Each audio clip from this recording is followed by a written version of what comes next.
In the days since the mass shooting at Stoneman Douglas High School in Parkland, Florida, it feels as if a tipping point has occurred in our state and country on an issue we must tackle.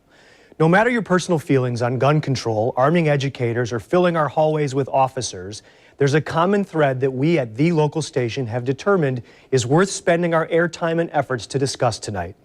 Our children do not feel safe at school. Walkouts calling for change at local schools just this morning underscore the need for real discussion. Tonight we are shining a light on our children's feelings about safety and security when they go to school. We feel it is our responsibility to lead a meaningful discussion with students, parents, educators, and law enforcement about the ways in which these situations are handled in our local school districts. We also want to help engage these students, who are more outspoken and eager to participate than ever before, to get involved the right way to help prevent a tragedy like this from ever happening in a Jacksonville area school. Tonight isn't about politics or policy. It's about a civil dialogue to develop solutions so our children feel safe again. We are grateful you are watching tonight and urge you to participate through our social media channels in this important discussion. It was awful, so scary. I can't really even describe the feeling of fear. A sight instantly etched into the minds of Americans.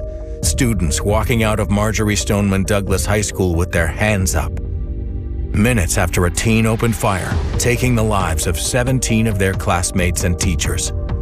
Moments that students captured on camera and instantly shared for the world to see. Students and parents in fear they would never see each other again. A fear that's carried on in the days and weeks after. Ever since the killings Wednesday, we've been reporting on copycat threats, even locally. This new rash of threats has many parents outraged, and some of them are telling us they're going as far as pulling their students out of school. Tonight, a town hall discussion focused on our children and the changes students say they desperately want to see to feel safe in the classroom. Channel 4, the local station, in partnership with the Public Policy Institute at Jacksonville University, present Generation Under Fire, live from the campus of JU. And you're looking live now inside Terry Concert Hall here at JU, where in the past hour, we've been filling it up with people here on the stage and in our audience for a very important discussion tonight. Thank you for joining us. I'm Kent Justice. And I'm Melanie Lawson. You know, making our schools safer, it is not an easy thing to do. It takes a lot of resources, a lot of ideas, but we are committed to being a part of the solution. There are many layers to it. Yeah, it's a complex problem for sure. And over the past 4 weeks, we've seen people trying to tackle this issue on the federal level, the local level as well, and in between that state level. So tonight, we're opening up the conversation, and we want to have a focus on those who are at the center of it all, our children. And we have students, dynamic, outspoken students from all over our area. They are leaders in our communities, and they are here on stage with us today. And they will have a chance to share their concerns and ask questions to our leaders here in our community. So also on stage today, we have superintendents, we have a law enforcement, Duval County Public Schools Police Department, mental health counselors, people here that can make change, and also leaders who will listen and possibly learn some things tonight. We feel it's an important conversation. We're thankful you've joined us here in person and online or on air on Channel 4. So our conversation also is unfolding on social media tonight. You can join the discussion, and you can do that at WJXT's Facebook page, also on our Twitter page. And since we know that many of our teens communicate on Snapchat, our discussion is taking place there as well. Also throughout the night, we will be allowing you to answer questions online. We have a You Say poll. Right now, you can head to newsforjax.com/YouSay on your computer, on your smartphone, on your tablet to participate in that as well. You'll also be able to vote there in our News for Jax mobile app, and do that by looking under the menu at the top. You go to the community section and then look for You Say, and we're going to have several suggestions, or questions that is. We're going to hear your suggestions when you answer tonight. So keep your phone handy and you're going to be able to participate.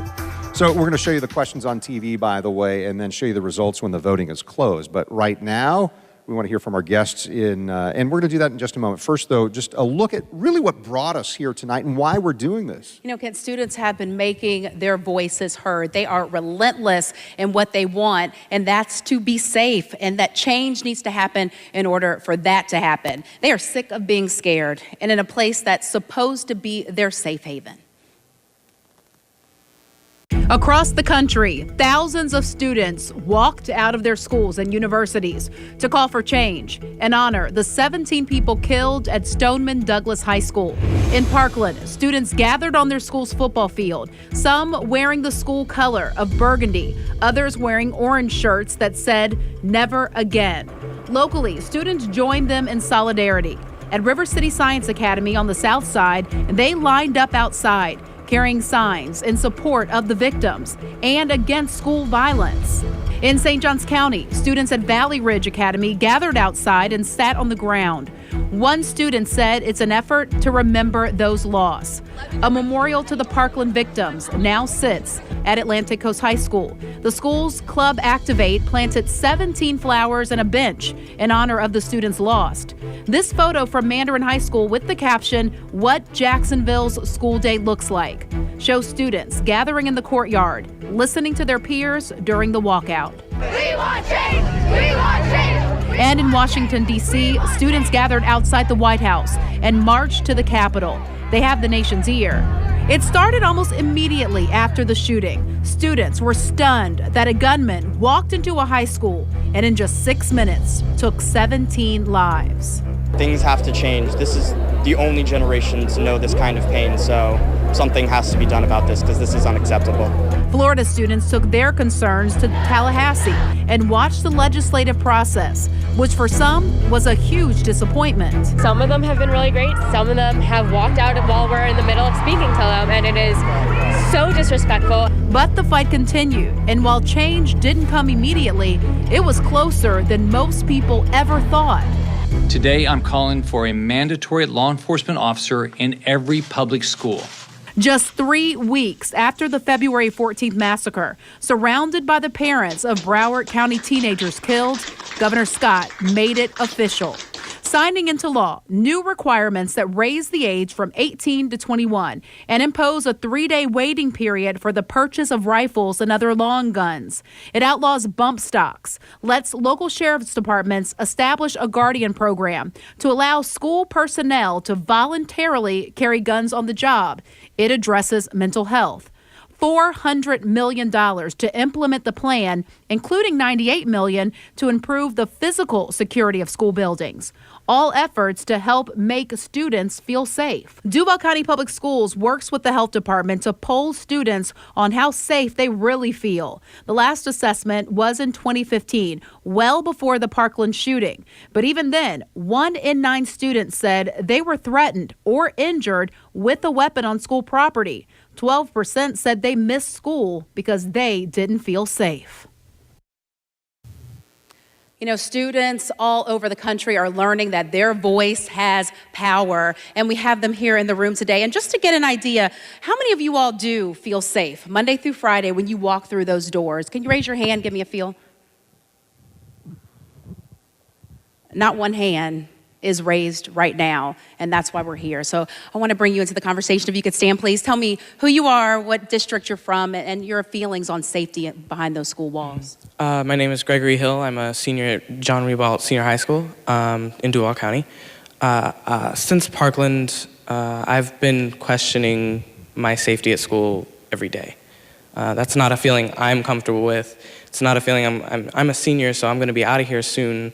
But it's not a feeling I'm comfortable having when my niece is coming up in the public school system.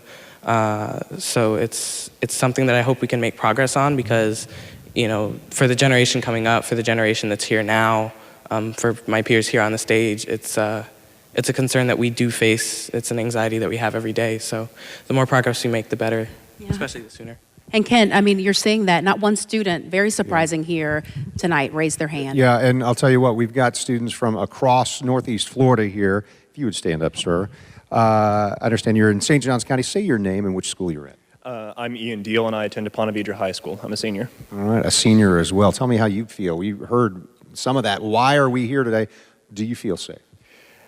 At my school, I've been lucky enough to have a relatively close relationship with my administration and to have a kind of sense of security that they care about me and that I can talk to them about whatever issues I may have or concerns. But there are many students who don't feel that way, and I feel that that's kind of the root of this issue of not feeling safe at the school. I mean, it's been how long since the Parkland shooting, and there hasn't really been tangible impact at many of the schools as far as addressing, what can be immediately done. And so I feel safe because I feel close with my teachers, with my administration. But it sounds like you feel like other students don't necessarily feel a closeness. Why is there a disconnect, or why would some students not feel close enough to their teachers or administrators or counselors to be able to share their concerns? Well, there's been kind of a growing disconnect between students and officers, between students and the administration, between students and teachers for the past 50 years in American history. It's just been kind of this gradual distancing, and You feel it. You feel close to those folks, but you don't feel like your classmates necessarily do. Perhaps not, and I feel a large part of that is we may have been fortunate enough to grow up with good guidance, with good mentors, with people who can tell us where to go, but there's a lot of kids who haven't and who aren't comfortable with adults and who are not comfortable being, approaching someone for issues that they may have. Well, it's interesting to hear you say and use the phrase uncomfortable.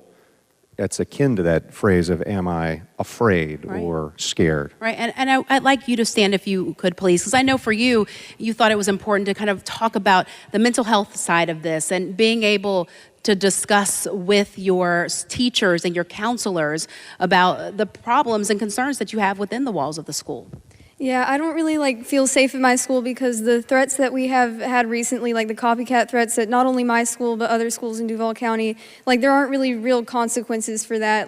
It's not okay to make a threat and people, the administrators aren't doing anything about it. And with the mental health, I think that's the source of it, and our schools don't have any mental health services that we can offer for students for free. For the people that can't afford therapy or know that they need help and they can't access it, I think that schools need mental health services so that they have easy access to this. And we're going to delve into that on this program today. Thank you. Also now want to introduce our dynamic panel today. I mean, one thing, we thank you all for saying yes and for being here. I first want to introduce Director Michael Edwards with Duval County Public Schools, the police department. Thank you for coming. We have Dr. Patricia Willis, the superintendent of Duval County, and then also Sheriff Gator Deloach, the sheriff in Putnam County. Yeah, and on this side, James Morris is a parent of some students in Duval County. His entire family is here tonight. The Clay County's schools superintendent, Addison Davis, and Tim Forson, superintendent of schools in St. Johns County. So again, thank you for being willing to participate in what we're talking about tonight. So in terms of safety, let me start with the parent here. Do you hear this from your kids? James Morris, are they telling you, we're worried about this or concerned? Yes, so first, obviously, I'm a proud dad of my two kids who go to Mandarin Middle. I'll say that I am not a gun owner. I do support the Second Amendment. My kids are fearful because there are weapons of war that individuals who aren't soldiers can carry and bring into schools, and it's causing fatalities all across the world. We've had it banned before. I don't understand where individuals think that this is about the Second Amendment and repealing the Second Amendment. I am for people having guns to protect themselves, but it's gotten to the point now where my kids are afraid to go to school because somebody has a weapon that isn't meant to be in a school. And it sounds like they probably told you that. Thank you for sharing that. I appreciate it. Let's ask Director Edwards now, bring him into the conversation, because part of your job is your team to make sure that students do feel safe in the classroom and that those guns don't make it to campus. How difficult is that job, and what are you doing even now to adjust to considering what we're seeing? My name is Michael Edwards, the director of the Duval County School Police Department. Melanie, one of the things I can share with you is that for the last 3 years since I took over as the director of the Duval County School Police Department, on average, we have been averaging about 10 to 12 firearms a year have been found in our schools.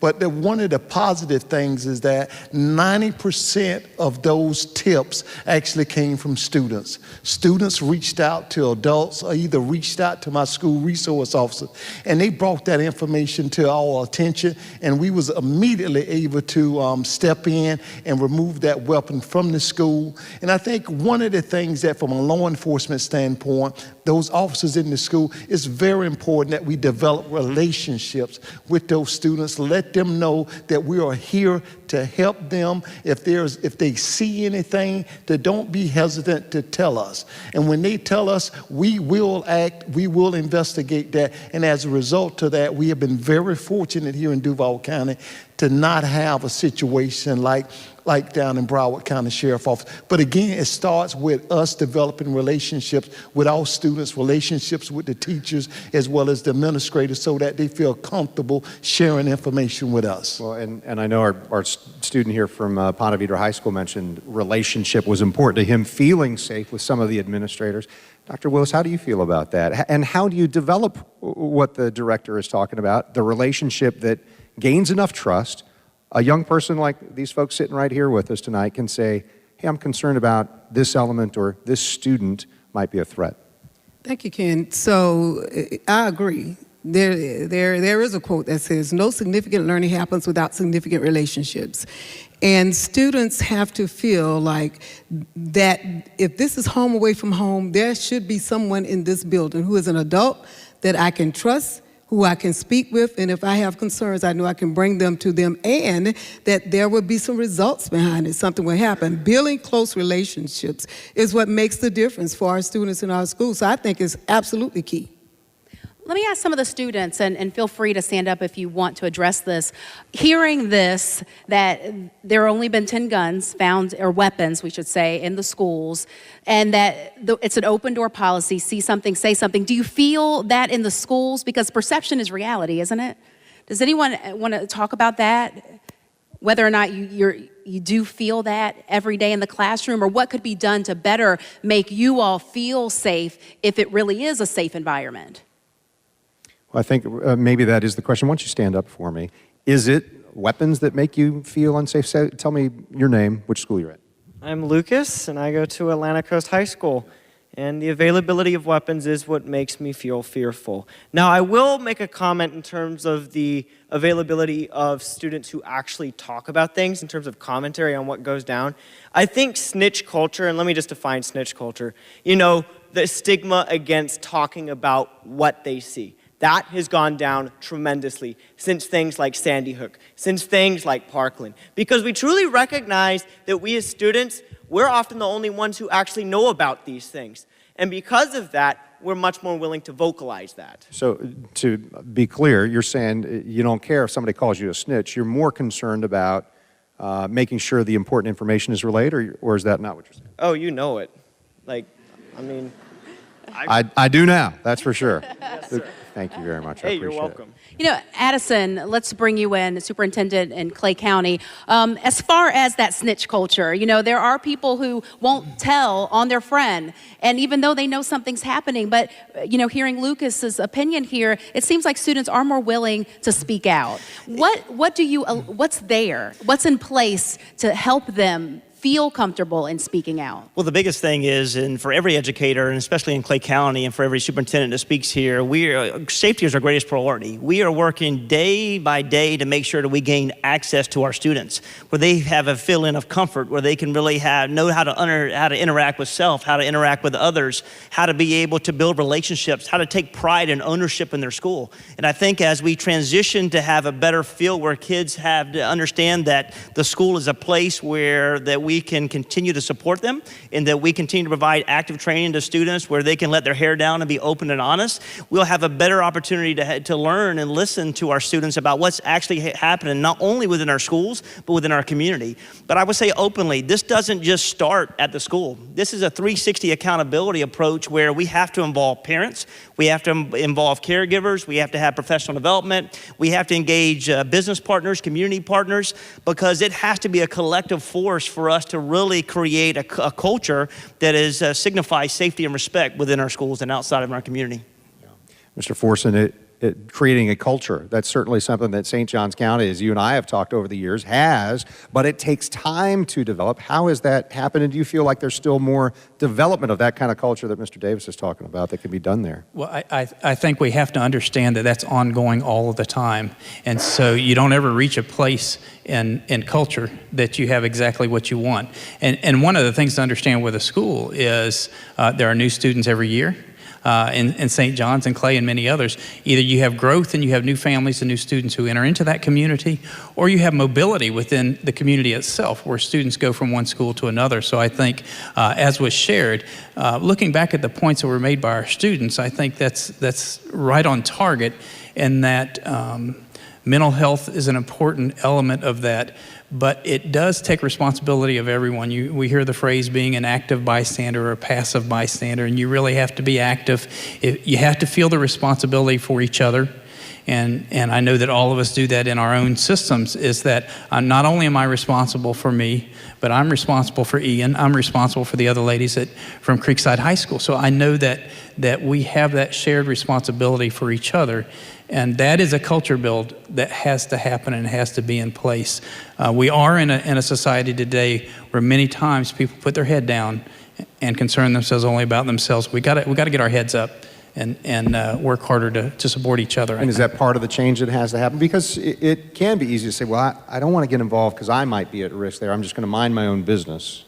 Well, I think that is sometimes the issue, but I think other times, and we've actually talked about this with a group of students, where it's not deliberate that it's not a snitch, I'm going to get you, but it's an awareness that there's someone who's detached, that's in my room with me, or in my building with me, or at my school with me, to say, do I have the courage to reach out to that individual and say, that student, that new student, or that student that sits by themselves needs some support and needs a connection. As Dr. Willis shared, we all need to build relationships and have someone to connect with. If I'm sitting alone, then I don't, even if I have the mental health resources available, it doesn't mean I'm going to connect them. So we have to build those conversations. It's that we all need to have, and even with each other. Sheriff Deloge, I do want to bring you into the conversation, so we'll keep you here for the next conversation, because that kind of snitch culture kind of developed in the streets, and a lot of times you hear it in police trying to help with crime and stop crime in the community, and it's bleeding now into the schools as well. So we want to make sure that you stay here. So our conversation is continuing online as well. We are inviting students to make sure that you are sending us questions via Snapchat. You can go ahead and save our handle. It is WJXT4, and we will get some of those questions answered for you throughout the evening. So coming up after a break here, threats made to local schools in the weeks following the Parkland school shooting. 2 schools, 2 different counties. We're going to look at what happened there, because they had threats on the very same day and they handled them a little bit differently. We're going to have the superintendents here and talk through some of that with you next as we continue to discuss things tonight, as we have Generation Under Fire, our town hall, continuing.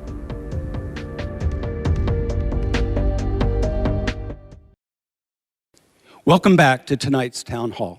I'm Rick Mullaney, Director of the Public Policy Institute at Jacksonville University. And on behalf of Jacksonville University's Board of Trustees, President Tim Cost, and our faculty and students, welcome to Jacksonville University and this important discussion.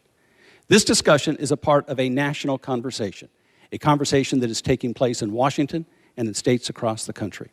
Tonight's town hall, co-hosted by WJXT Channel 4 and the Public Policy Institute here at Jacksonville University, gives you the opportunity to hear from students, parents, school leaders, law enforcement, and others in the community on school safety.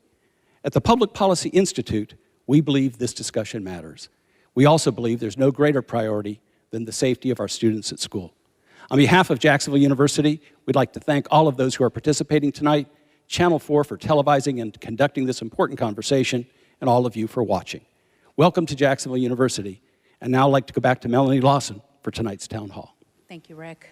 You know, something that we have seen over and over again since the shooting in Parkland, copycat threats following that massacre. So since the high school shooting in Parkland, Florida, there have been 638 reported threats targeting schools across the nation just from February 15th to February 27th. How each school handles a threat or a reported threat like that varies. And so what we did, we compared what happened in the week right after the shooting at Stoneman Douglas High School, threats in Clay County and St. Johns County.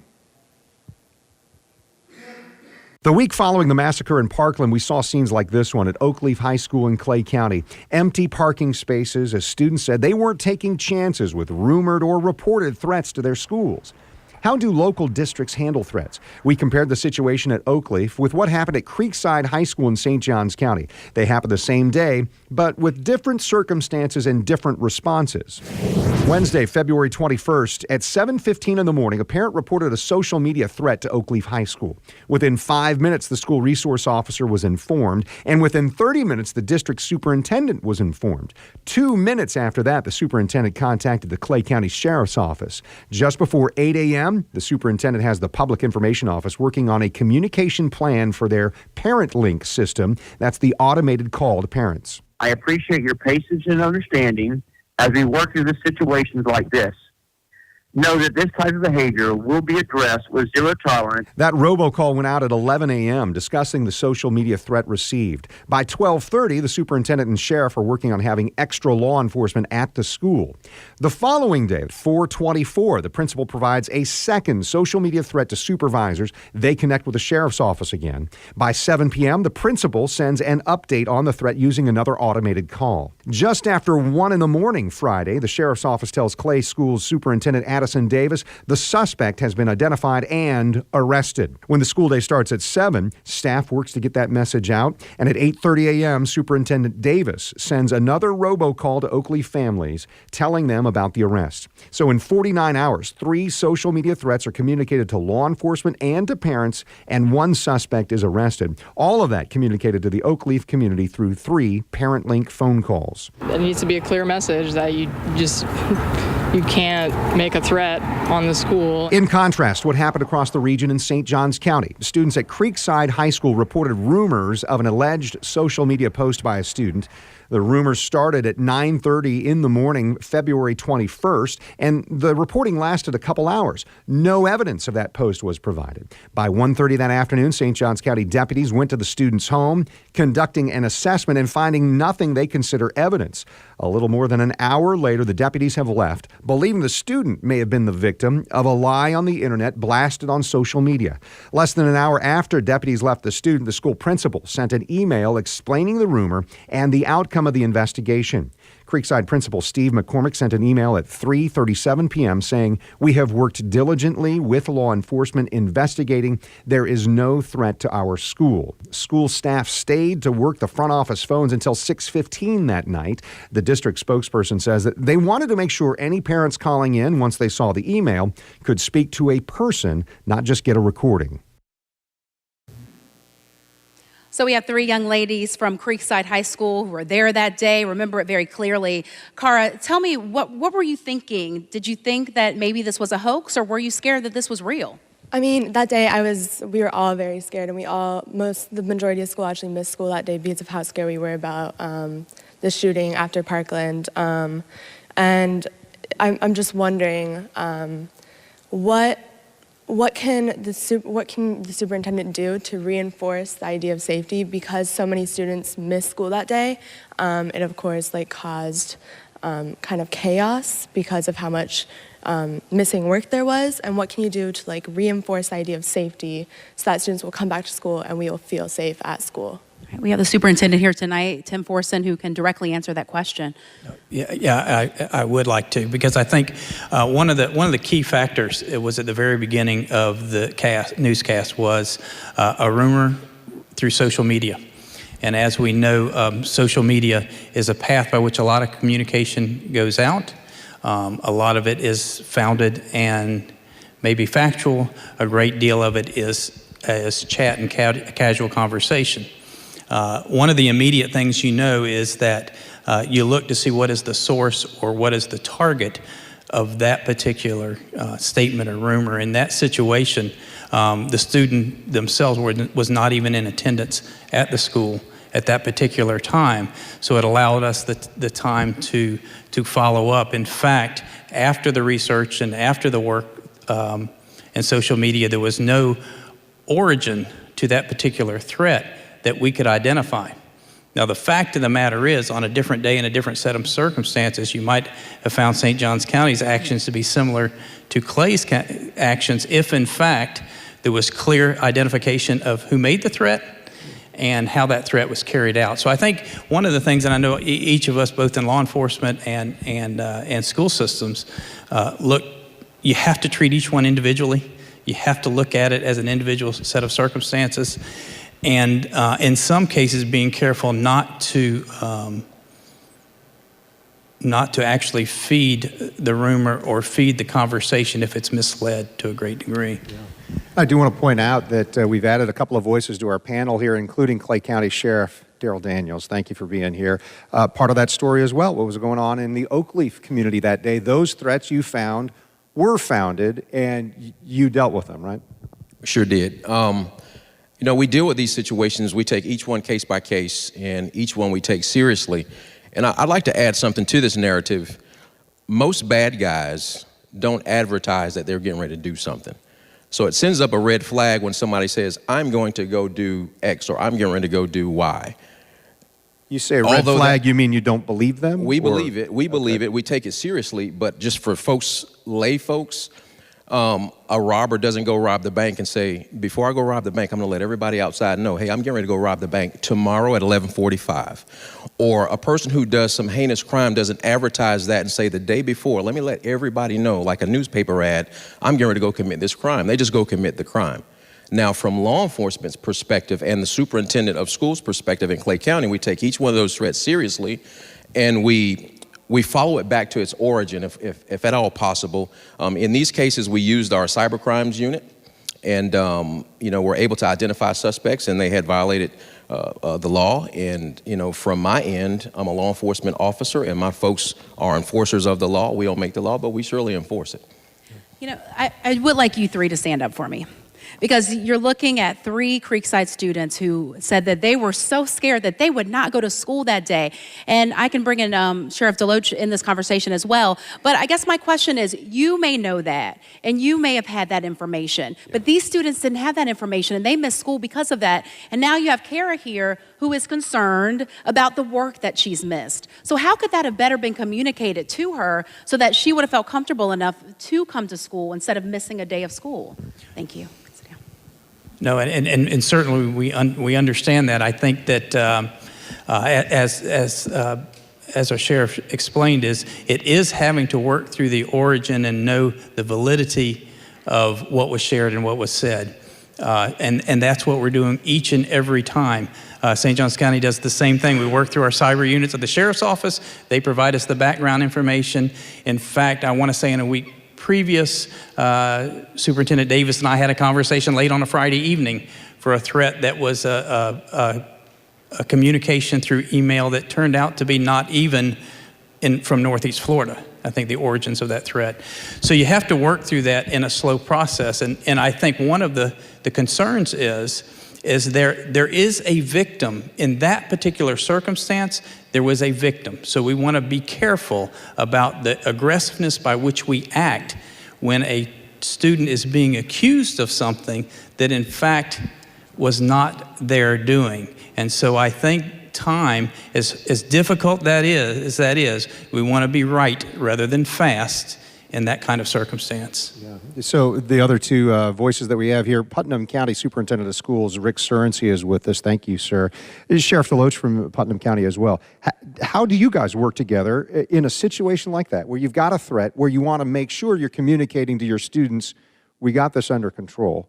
Or is that not part of the factor there? Well, I can tell you that we also received similar threats that in a similar fashion that Clay and St. John's did. And what the superintendent and I were actually able to do was to work together to offer some reward money as an incentive for students who may have information that might not otherwise be willing or maybe afraid to come forward to bring that information to the forefront, which actually resulted in the arrest of one of the students who had actually made a threat on one of our local schools.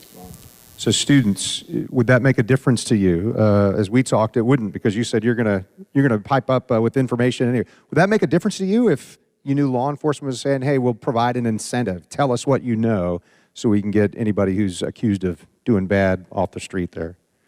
I got a nodding head no. I got a couple of I'm not sures. Do you even and know? Some more no's. Do you even know who to report that information to? They say there's a crisis hotline we can supposedly call, but the numbers aren't necessarily advertised like on our school website or on any like district pages like in the mainframe. If we had those numbers more available, I would definitely, I think more people would report things. I think incentive or not, honestly, I think our incentive is all of us want to be safe. We don't need a monetary incentive to report things that we see that are suspicious. We want to keep each other safe. We want to be able to come to school and be able to focus on school and be able to do our work and exams. That's what we're coming to get an education. Do you feel more camaraderie among each other, that is the message now, that, you know, maybe a few years ago it was kind of that snitching mentality, but now you're like, hey, we control this, like we have power and our voices do matter? Definitely. I mean, even with our walkouts today, seeing the volume of our student body really come together for this common message that, you know, we want change and that we are here. We are all at school for the same purpose, or I would hope for the same purpose, is to learn and to become more well-rounded individuals. And I definitely feel like since Parkland, our communities have really come together and we want to stand together and support each other and make sure we all can come to school and feel safe as possible. All right, let's. Why don't I invite you to stand with me for a moment? Yeah, as I'm watching you, go ahead and stand up for me. I'm watching you listen across the way here, and a lot of nodding your head. You agree. Tell me your name, where you go to school. Madison Bushloper. I'm also at Atlantic Coast High School. And yeah, listening to what Rachel said, we actually did have a threat go around Atlantic Coast about 2 or 3 weeks ago after Parkland, and we took it very seriously. We saw it go around on Twitter, on Snapchat. We didn't really know who to report it to until my classmate Lucas, he sent it to JSO. So, I mean, it's kind of like we don't really know who at our school we can communicate this with, and I think making that more clear may make us feel a little bit safer. So I wonder, so you mentioned we didn't want to give too much information because we weren't sure if it was a real threat or not. Would it matter, so law enforcement folks, would it hurt your investigation or something if you let the students know, hey, we're looking into this? Would that help students? Would it help our students feel safer to know that at least we've got local law enforcement or our superintendent looking into it? Anyone? No, anytime we have a threat like that, you know, it's absolutely vital that we're provided with all of that information. And what we see a lot of times is that students are willing to come forward and identify these threats to us, but there might be that one key piece of information missing that we need to be able to make a case. And in the case where Dr. Surrency and I were able to offer the reward money, that was enough of an incentive for that particular person to come forward to give us that one key piece of information we needed to bring the investigation full circle. And let me ask you this question. You know, hearing from these students, hearing that they are ready to talk, is there a way to give them more avenues to go down to convey that information? Well, we actually, in our school system, especially in the secondary schools, we have an advisor-advisee program where students see the same adult each day during the morning time. So, you know, we intentionally develop those relationships. So there's an adult for every student who they can trust and they have a relationship with. We intentionally do that and work on that. So we have that built in. We also have, like the sheriff says, we have ways where students can call in or, you know, contact us and remain anonymous if they have information. You know, we have the reward money, and that was very helpful in finding, you know, helping find the person who called in the threat. But more than anything else, y'all talked about feeling comfortable, feeling safe. I think it's really important as far as the school and the sheriff's office to communicate with parents. You know, as soon as we know something, we're on the phone. I know the other superintendents do that as well through the robocalls. Parents want to know what's going on.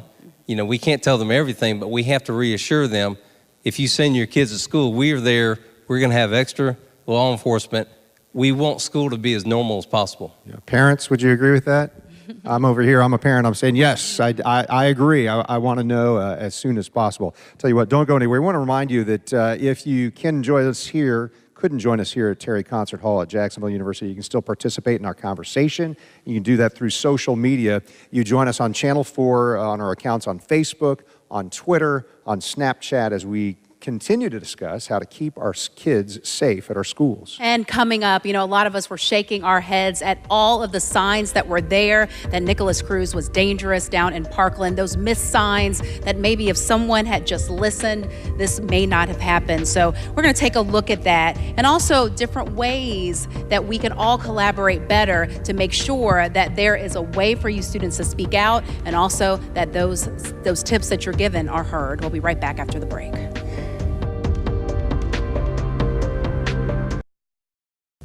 Welcome back, and we appreciate you watching Generation Under Fire. In the month since the shooting at Stoneman Douglas High School, we have learned about some serious warning signs that people noticed and talked about with this accused shooter, Nikolas Cruz. Yeah, and it's been troubling to note that those signs didn't lead to action that prevented the tragedy. So in order to answer what more could have been done to stop that, we're looking at what didn't happen before the Parkland shooting. Critical warning signs about Nikolas Cruz showed up more than 2 years prior to the shooting at Marjory Stoneman Douglas. February 5th, 2016, Broward County Sheriff's Office receiving a tip from a neighbor that Cruz, quote, planned to shoot up the school. The responding officer passed along his discovery that Cruz owns knives and a BB gun to the high school resource officer, Scott Peterson. Now, Peterson's handling of that information is now being investigated by the Sheriff's Office. Peterson is also the deputy seen on video holding his position as the shooting took place and then criticized by his boss. Devastated, sick to my stomach. There are no words. I mean, these families lost their children.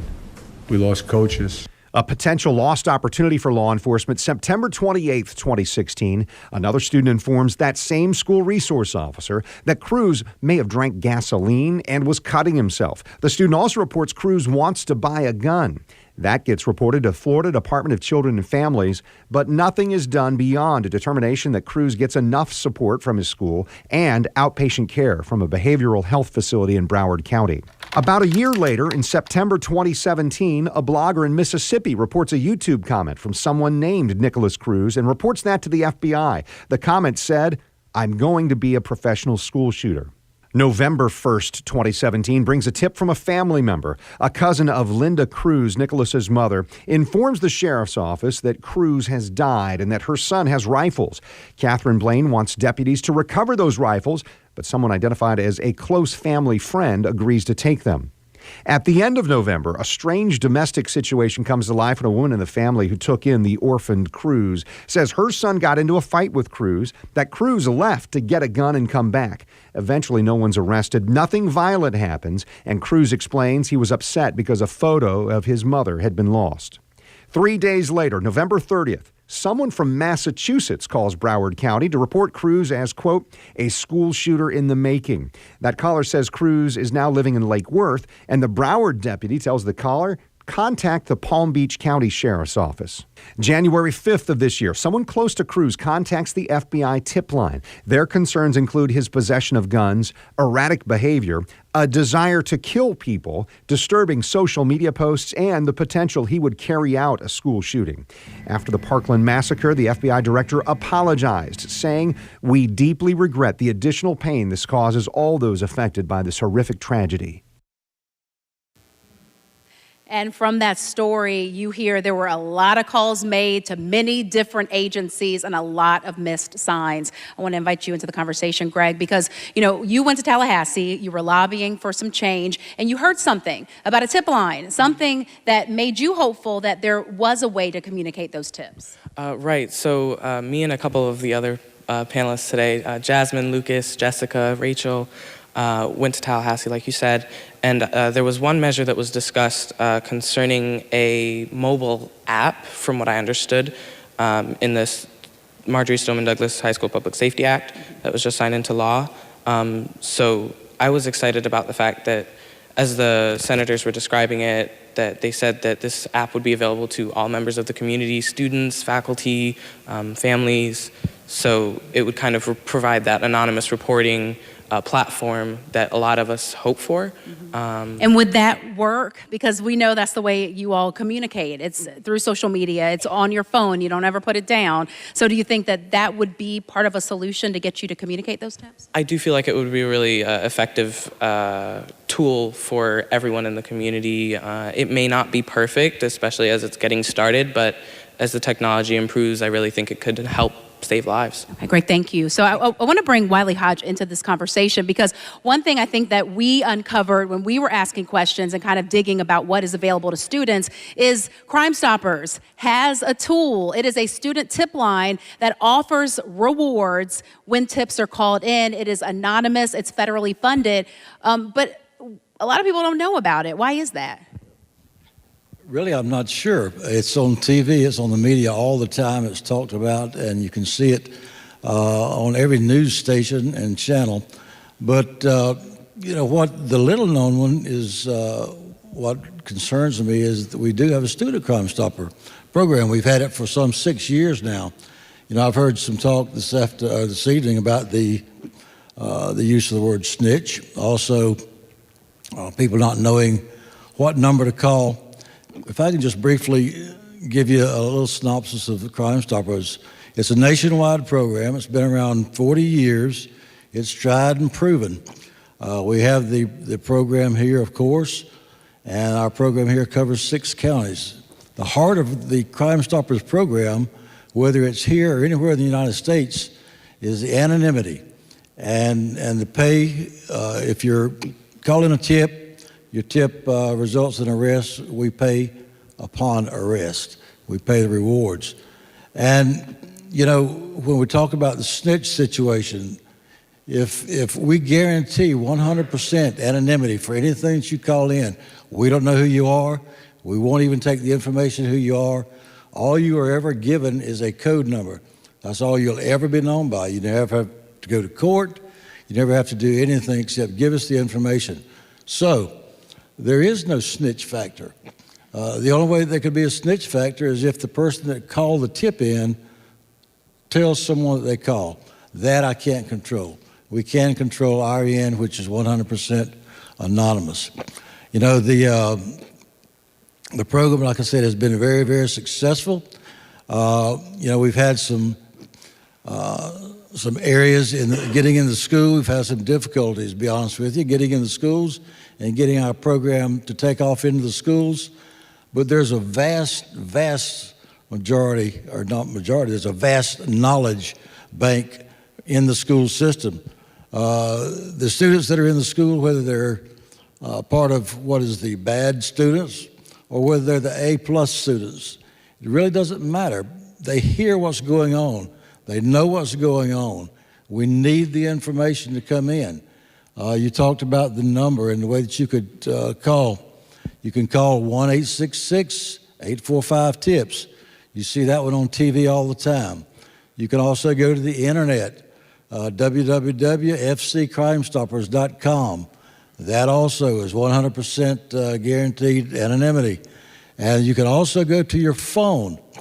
And in your phone, if you will go to your app section and you'll type in TIPS P3, and it will guide you into getting into the P3 section. P3 is also 100% anonymity, and we guarantee that. You know, the students is the only way that this will work. It requires the students' participation. You know what's going on. We ask that you call. We guarantee you, we work hand in hand every day with law enforcement. We get some 4,000 to 5,000 tips a year. We solve a lot of crime. And the student Crime Mr. Stopper... Hodges, so let me interrupt just to say Yes. that what we were just talking about a little bit there, and maybe is frustrating for you, frustrating for so many people to see that there were tips about this alleged shooter down at Marjorie Stoneman Douglas High School. I'd like to bring in Ellen Glasser, the mayor in Atlantic Beach, but also a former FBI agent. And as a UNF adjunct faculty member, you've talked to me about, we've got an app that you can report suspicious activity or what have you. First and foremost, maybe explain to me how you feel as a former member of the Bureau on some of the dropped balls that happened in this case. Sure, and thank you for inviting me. I think as one of the grown-ups in the room, I think I can speak for most all of us. I would like to thank these kids for being here. Absolutely. And despite all the good intentions of law enforcement and the school system, you can't confuse good intentions with good results. I would like to apologize to the students here and to any of the young people that are watching at home for what I consider to be system failure. The FBI dropped the ball. I can make excuses about the fact that we had a centralized tip line in West Virginia. I can make excuses about getting 4,000 tips a day. But the bottom line is our institutions are only as strong as the weakest link. I mean, it comes down to one or two people. It's that human factor, and what do they do with information? And that is the key to having results. And so it failed. And there were other failures. And I think it's a real problem that our kids probably don't trust us to protect them. Because if we could have prevented any mass shooting, this is the one. So I'm concerned about the memories that they are creating. You know, they've grown up in a post-Columbine environment. This is going to be a defining moment in their lives. And what does that do to them as adults? I mean, are they going to be pessimistic people? I'm very concerned. So I would like to apologize. I think we can do better with the systems that we have in place. I know the FBI is taking steps to farm the calls back to the areas where they originate, which is what should have happened in the first place. And we do have good systems in place, but it's only as strong as the weakest link. So I'm sorry, kids. Let's bring the sheriffs into this discussion, because you all get those calls. When a call comes in, and if it's a tip, how do you decipher whether it's valid? And when do you take it to the FBI? What does that process look like? Well, I'll speak on behalf of Clay County Sheriff's Office. We funnel all the information in through one source as a clearinghouse with our crime analysts and intelligence unit. And some things rise to the level of a SAR report, suspicious activity report, and those things get vetted through to the state and federal agencies for them to look into as well. So there is a way, in the things that we spoke about, especially the thing that came up, there's some gaps in there where there was lack of interface between agencies and information sharing, and there has to be a common clearinghouse of information or a set of standards that lists a certain level of criteria for these types of incidents to be spread across multi-jurisdictional agencies. And Major Brad Smith is here from Bradford County, Undersheriff there. I know you've been aching to weigh in on the conversation. So wrap up our segment here. What did you want to add? Well, I think it's important to communicate, like the superintendent was talking about earlier. Since I've been in law enforcement for over 25 years, we've seen a sea change in how we communicate to the public. When I first got into law enforcement, we were very leery of the media and didn't really communicate well with the media. We've made that change and actually started putting information out to the media and working closely with the news sources around town. Now we're in the age of social media, where pretty much every agency I know of has a Facebook page, a website, is on Twitter, and getting that information to flow through there is first and foremost. But then second, from what we saw, the errors that were made in Broward County, is that doing something with that information. Now in Bradford County, we're small enough to where we can react rather quickly. We don't have a lot of people receiving the information. It could come directly to the sheriff. He has kids just out of high school. He has relatives. I have relatives. My daughter's in school. Every officer that we have and employee that we have is related real close to the kids in school. So as long as we can get that information and then be very proactive in how we deal with it, not drag our feet about it and get to the bottom of it. is And these key. students are ready to give that information. So let me get you to saying, because I see you ready to say something. Does that make you feel better, what you're hearing tonight, or do you have another suggestion? As much as I want to say it does, it doesn't. I know you guys are talking about the phone numbers and the apps that you guys have for any suspicious behavior about school safety. But from what I remember, the day after our school threat, there was no talk about any number or any app. Instead, almost all of my teachers started off class talking about what to do if a shooter got to our school in that moment. And so I'm thinking, if we're really talking about solutions here, if you guys really want us to feel safe, tell us what you are going to do step by step with the information you give us and ensure us that those mistakes won't happen again.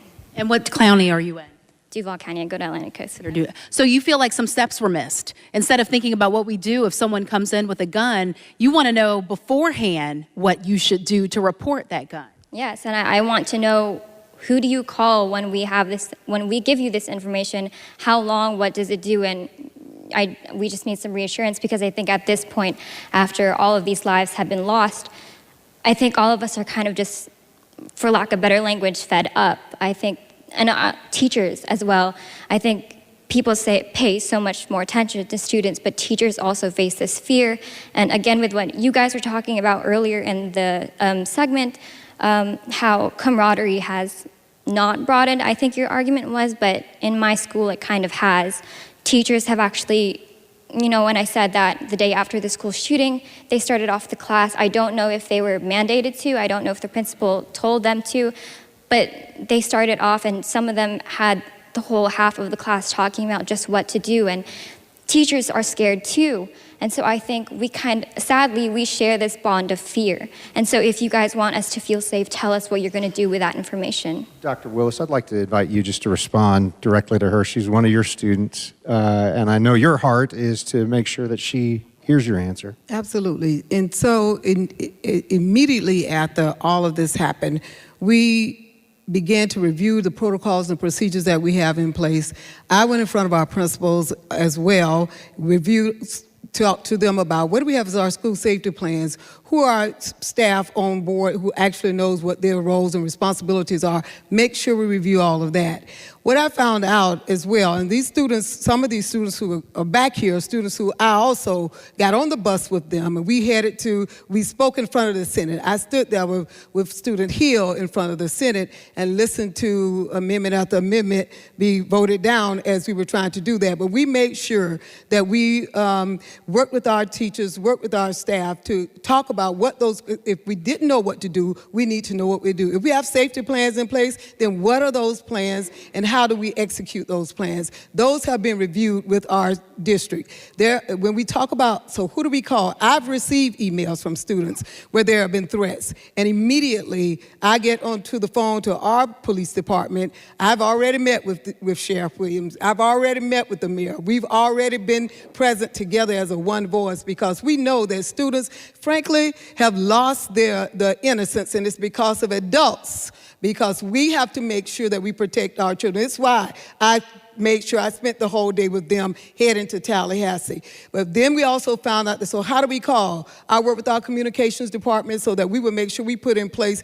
I heard some of our same students saying, we don't know who to call, we don't know what to do. So on our webpage right now, if you go in and click school safety, the safety protocols that we talked about, the ones that we can talk about, are there. The numbers that we need to call, whether it's for mental health, whether it's for threats, whether it's for bullying, all of those are in place. But again, we make sure that if you go to that website, you'll see it.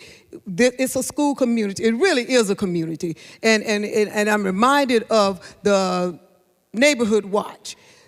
The same kind of things that it takes for all of us, parents, students, that's what happens in our school community. We all have to do, and you've said it, The students, frankly, they do know. So when there's something that you need to say, again, relationships are important, but if you get that to an adult in that building, or you go to that website where the number was supposed to be there and it wasn't there, it's there. We make sure that we have a way to communicate to us. I get with our sheriff's department, and we take every threat seriously. We track it down until we believe it's not a credible threat anymore. And again, as you've said, the only way we can prove to our students that we mean it is to be there and to be there for them. And as a matter of fact, anytime they have a question, I've also met with these students afterwards. Our leadership, our JAGS, which is our student governance, we met after the Tallahassee meeting. So I wanted to hear what were they seeing, where were the gaps, so that we could address those, and we do. Thank you, Dr. Boss. You know, I think it's about communication, and it's making sure that we meet these students where they are and find them where they are and let them inside under the veil to understand what that process is. That's what many of them are begging for this evening.